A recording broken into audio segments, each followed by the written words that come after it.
there, ghosts and ghouls. Warlock here.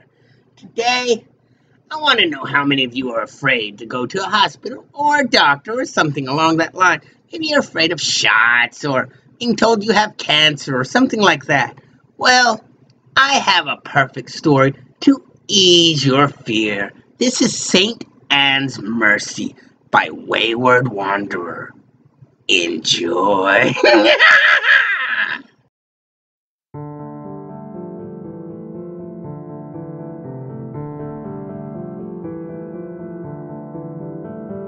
In Minneapolis, Minnesota, a long-abandoned hospital was under reconstruction. The hospital, St. Anne's Mercy, which was originally founded in 1802, the hospital housed the quarantine patients suffering from illnesses such as yellow fever, smallpox, and leprosy.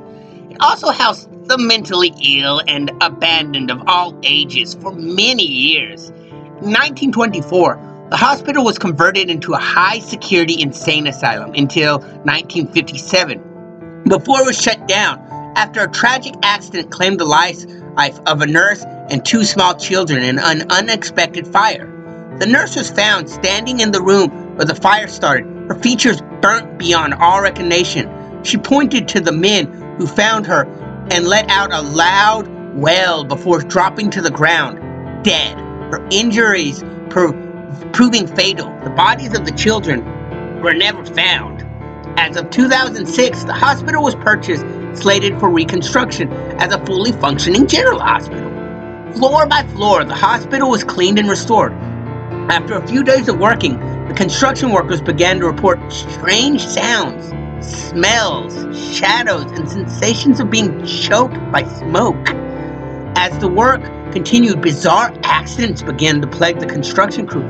Light bulbs would shatter without reasons. Small electronical fires would start in wires and outlets in the walls. Despite the brand new equipment, elevators' doors wouldn't open and would frequently get stuck between floors. And one unfortunate worker apparently fell to his death while trying to repair the faulty elevator. His body was found splayed and blood at the bottom of the elevator shaft, a look of horror frozen on his face.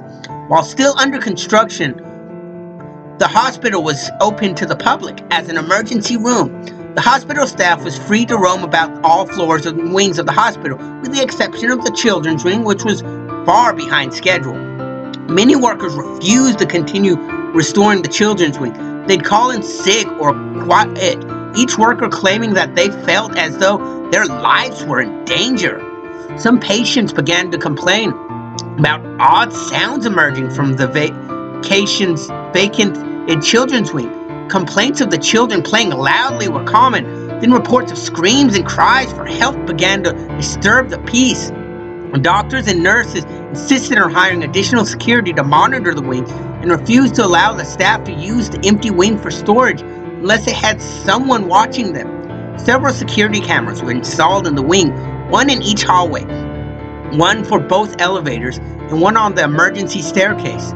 The security guard hired to watch the monitors began complaining of headaches, nausea, nightmares, and paranoia.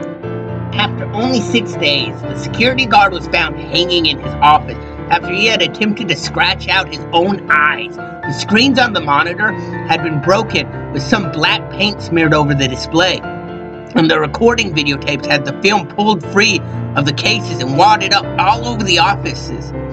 There was a piece of paper found in the security guard's hands, which simply read, "She's still watching." The hospital staff viewed what little security footage that was salvageable and didn't see anything out of the ordinary during the first night, with the exception of the lights occasionally flickering. But on the second night, there were brief glimpses of two small children playing in the hallways. The children were horribly burned and had black dots where their eyes should have been. The staff could hear them laughing as they played, even after the tape had stopped playing. On the third night, the elevator doors began to randomly open and close without provocation. Some of the staff claimed to have seen bloodied hands reaching up through the open doors as if they were attempting to claw its way to freedom. During the fourth night, a weeping, shadowy figure began to roam the hallways. The figure was dressed in scorched rags and had black tears running down her face. She roamed aimlessly as She would occasionally stop and look directly into the camera before letting out a shriek of emotional pain.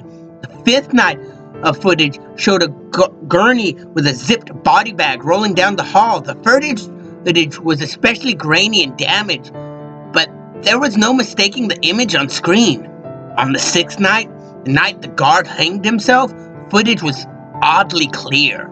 The gurney and the body bag rolled back down the hall without provocation, but the body inside the bag slowly sat upright, its head turning in the bag to look at the camera. The footage suddenly cut to static, and when it cleared, the body bag was now standing up next to the gurney.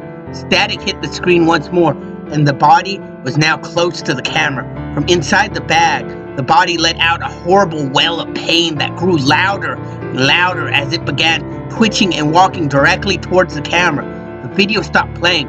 There is no additional footage. The hospital staff who witnessed the footage began complaining of the same symptoms as the security guard: headaches, nausea, nightmares, and paranoia. One by one, each witness began suicide attempts, sometimes successful.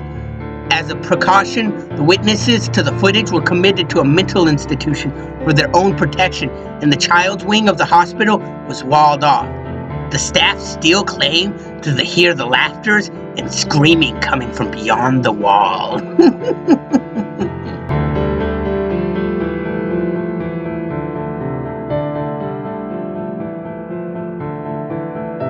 So, my ghoulies, what did you think of that? I think they were having a killing time. But what did you think? Your hospital fears aren't nearly as bad as what that could happen, now is it? But what do you think? You can tell me in my comments below or subscribe to me. And I do these quite often. But until then, this has been Warlock Boo. I hope to be spoken y'all later. Bye.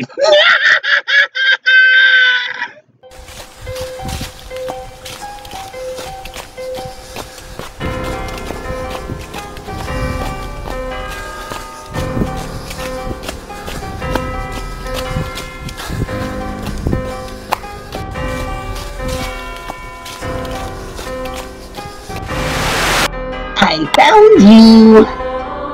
No! No!